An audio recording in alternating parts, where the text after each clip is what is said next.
Hey everyone, how's it going? Shuffle's back here with another video, and I just finished recording a video going over the new Mercedes unit coming out and how she's going to interact with all the units in the game currently.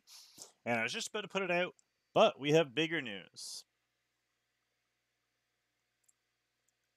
We have new dev nodes. So, this is first look at these dev notes. I saw somebody post them in my Discord, and I can see some of the names on them that are being buffed, but I haven't actually looked yet. So this is going to be a first reveal. Let's take a look at the units because it always says targets first.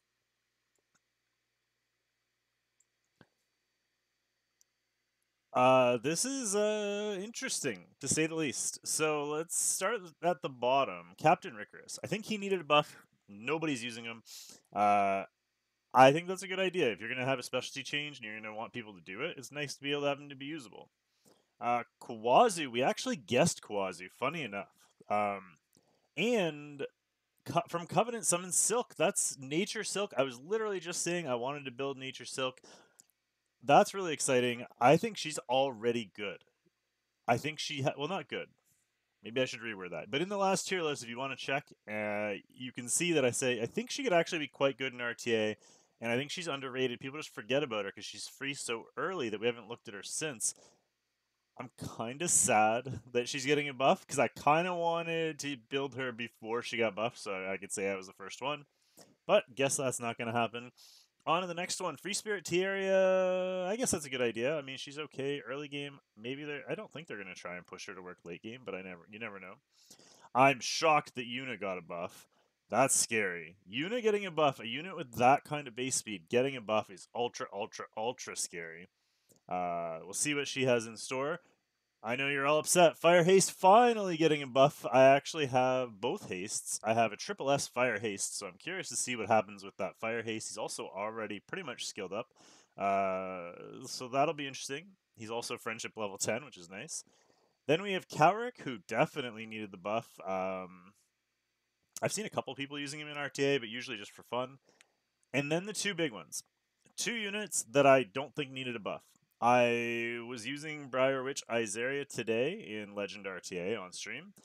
She won pretty much every fight, and every fight she didn't win, she got banned, or something else really unlucky happened.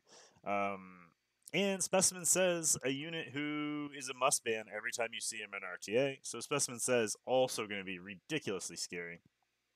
Personally, I don't have says, but I do have a plus 15 Isarium, so that one's exciting. Let's move down to the artifacts here, because I did see artifacts. Flower Shower. Heaven forbid we balance basket. That would have been nice.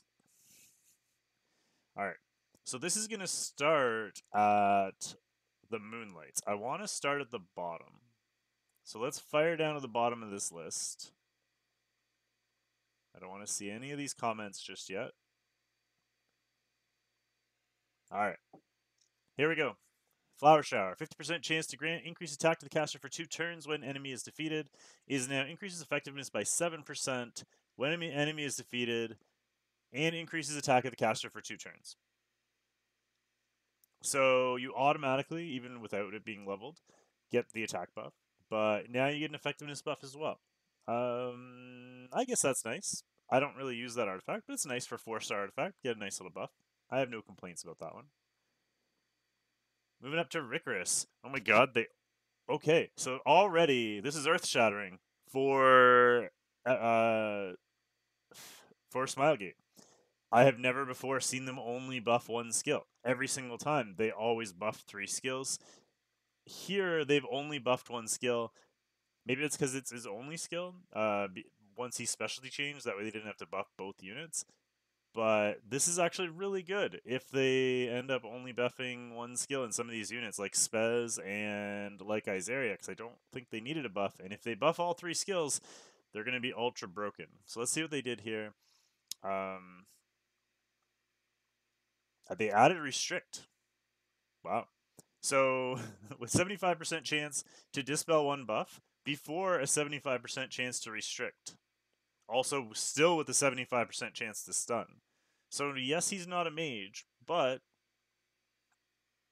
he's got Restrict. Restrict, obviously, if you don't know, is what Cerese's buff is. So this Rickeris is now going to be only the second unit to have this. Basically prevents a unit from any attack bar manipulation. So either being slowed or being sped up. Or not slowed or sped up. Being attack bar decreased or attack bar increased. Does that make him usable?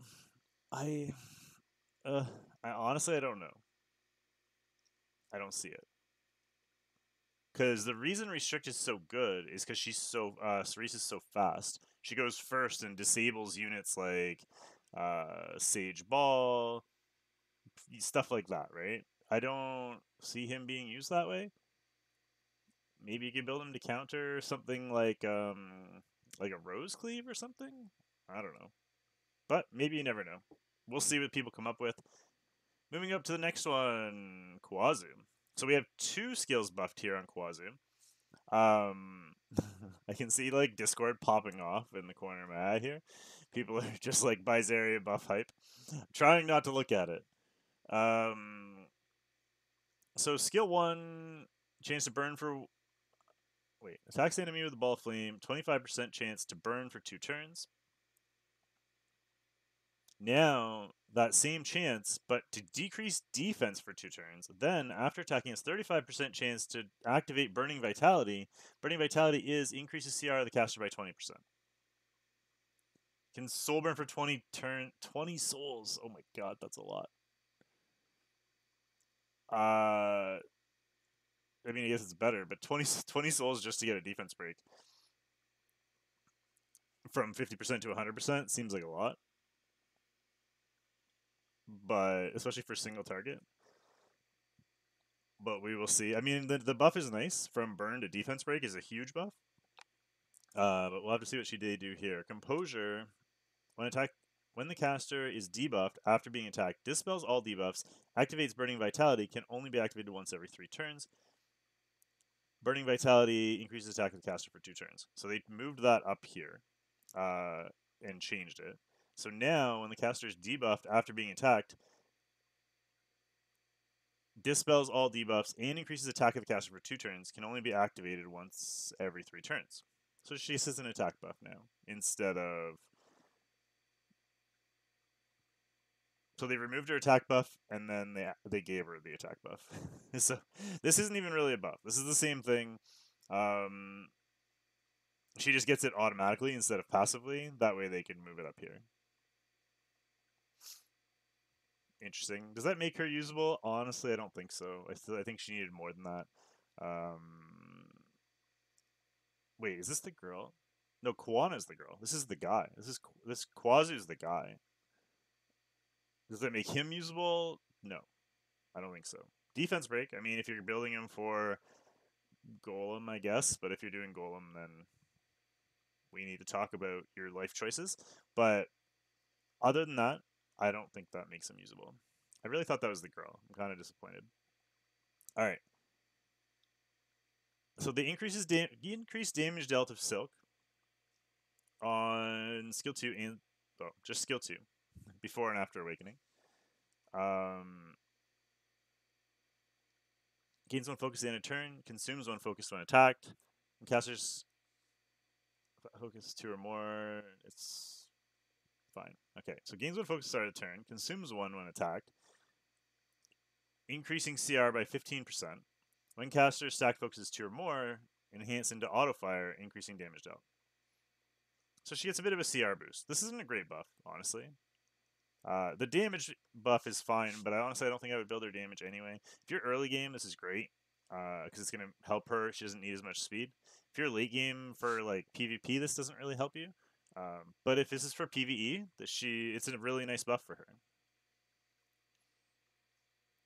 Moving on, Free Spirit Tierra. Release condensed energy. I should preface that by saying we'll have to see how much this damage increases. If this is like a major damage increase, that could be different. Maybe she ends up being a cleaver or something. I doubt it, but you never know. She could have crazy damage there, but we don't know. Free Spirit Tea area.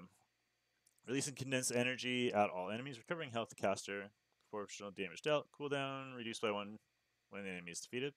Is now condensed energy at all enemies, recovering health of the caster, proportional to damage dealt, resets the skill cooldown when an enemy is defeated. So every time somebody dies, she can heal now, instead of just reducing cooldown. I like that. That's nice. Definitely nice help early game.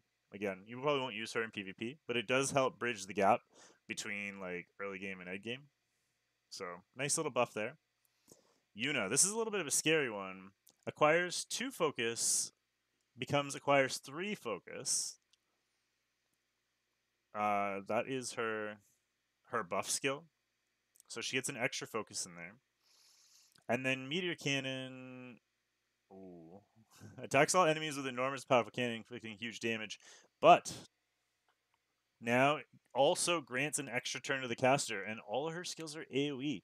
So she can now go, if she gets to her skill 3, which is now going to be easier, because she acquires 3 focus now. So it's going to take 1 less turn to get to her skill 3.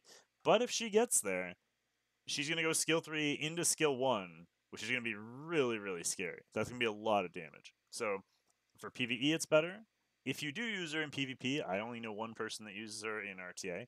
But if that person uses her in RTA, that's going to be really scary if they get that far. More readily available. Yeah. Pretty much what I just said. Alright, haste. Look at this. We got a whole freaking page of haste buffs here. Alright, so let's start with the skill 1. Attacks with a scythe, 40% chance to inflict bleed. Is now attacks with a scythe with a 60% chance to inflict bleed for 2 turns. And steals 1 buff if the target is an earth elemental hero. So stealing 1 buff is kind of big. That's not stripping, that's stealing. So think immunity, like into maybe go into a Charles. He could S1 strip the defense buff, S1 strip the attack buff. Go first, S1 strip immunity. Any of those things would be really nice. Again, it's only against Earth heroes, but still a nice buff, especially for a skill 1. I don't really care about the bleeds. Nobody cares about the bleeds. Doesn't do any damage, but steals 1 buff could be really good for PvE. And obviously, if you're using this for maybe early game Wyvern or any PvE content, the increased chance of inflicting bleed is nice. Alright, Blood Rend. Now recovered increases proportional to damage dealt. Initial increased amount recovered now applied by default. Okay. So before the amount recovered was based on how much damage you did. Now you're going to get that heal no matter what, whether you apply damage or not.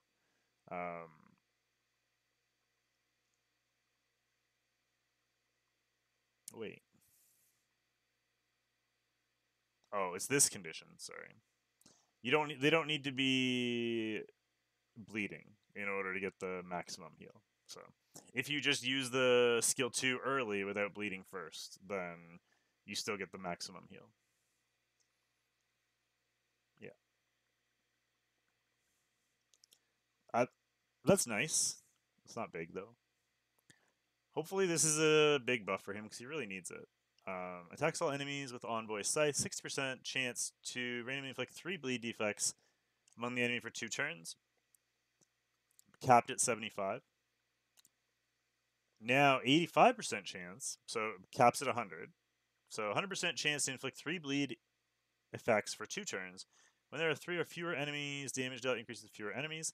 Detonates any bleed effects inflicted on Earth heroes at the end of the turn. I mean, the only other detonates bleeds is Biken, but usually she's got such high attack that it makes those bleeds do a lot of damage.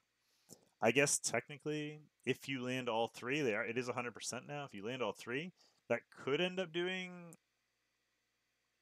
a lot of damage, and it is AoE. So, like, if you're going into an Earth team, he'd be really good.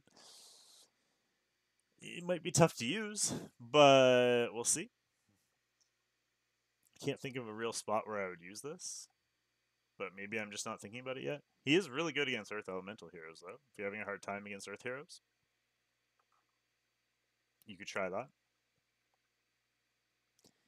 I feel like that's a little underwhelming. I don't know what you guys think. Let me down in the comment section down below. I feel like that's not enough for him. I think he needed more than that.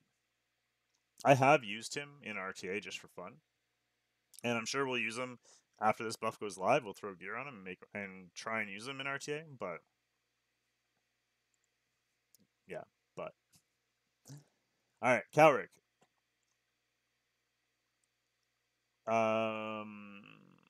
Again, well, only 2 this time. Corridor and Explosion. Attacks enemy, Dimensional Corridor, 75% chance to dispel 2 buffs now before increasing skill cooldowns. This is big, as most of you know, with units like Sage and stuff like that. If it's only 1 buff, it's very RNG for PvP, or well, for RTA, or it's auto countered in things like Arena if there's a shield there. So that's nice, very important. And then his skill 3 locks all enemies with subspace before triggering explosion, penetrates defense by 30% when casters granted increased speed. Now attacks all enemies with an explosion, silencing for 1 turn before granting stealth to the caster for 2 turn, and automatically penetrates defense by 30%. Damage dealt increased proportional to attacker speed. So that's kind of nice.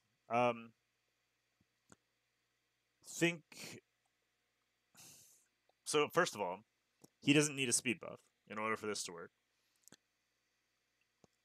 But also, that's stealth. So think something like Kize, Blue Kize.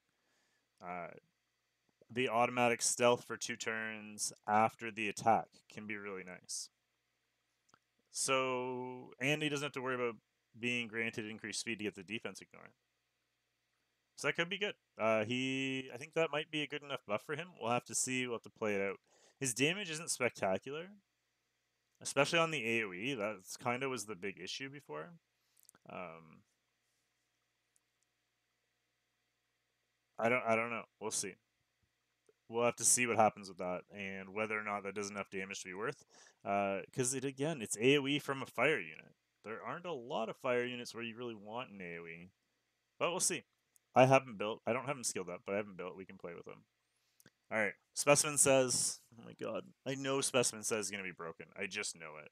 There's no way he's not broken. He's so good already, and I know people hate on him. But anybody that runs control comps is running Specimen says all day, every day. So I would be lying if I said I wasn't worried about this. Attacks on Iron Mace, 50% chance to stun for 1 turn. Upon successfully stunning the enemy, increases CR of the caster by 25%. So if he gets the S1 stun, it boosts him closer to his skill 3 so he can delete you. Very scary. Nothing game-breaking, but very scary either way. That attack bar boost can be pivotal, although realistically, if he's doing his skill 1, it's probably already too late. So it doesn't bother me too much as a person who's scared to try and counter this. Attacks all enemies with evil claws, 45% chance to stun for 1 turn. Now 60% chance.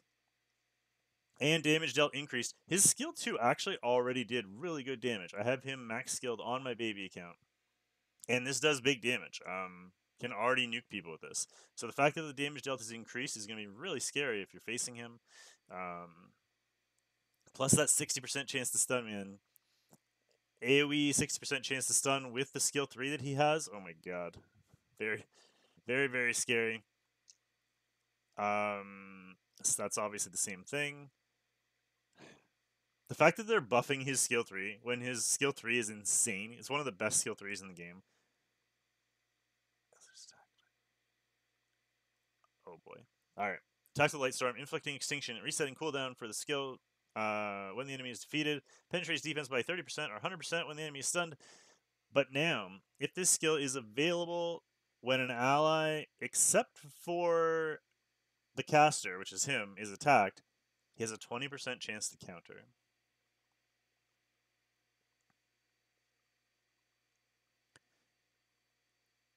That's not too bad, actually.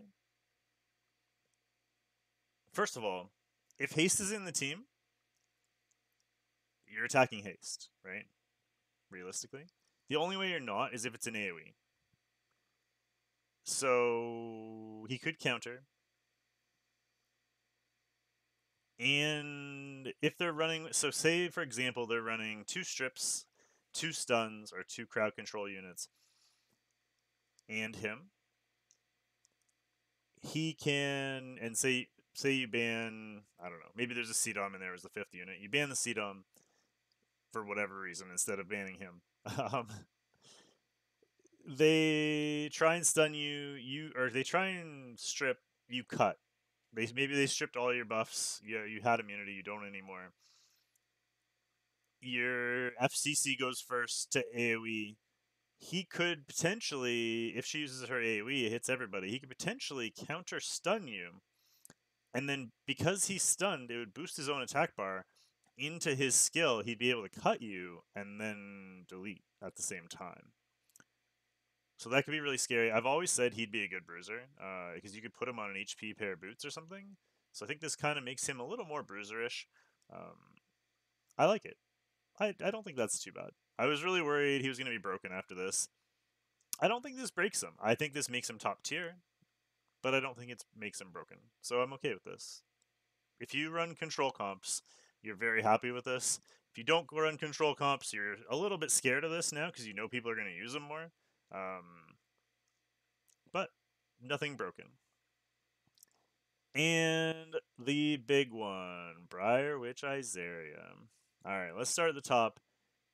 They did Curse Thorn and they did Witch's Curse. This is her passive, Witch's Curse. So they didn't buff skill 1. Big news. Increases hit chance by 25%, capping it 35%. Successful attack inflicts additional damage on the enemy. Additional damage increases proportional to attack. Unfortunately, they didn't change this. I think the big complaint with her was that she wasn't guaranteed to land on units like Rylot. So she's still not guaranteed to land on units like Rylot. That's still a bit of an issue, but we'll see what else they did. This part is the same. Upon receiving lethal damage, grants immortality to the caster for 1 turn. Immortality can only be activated once every 5 turns. So she's got the K-Ron passive, basically.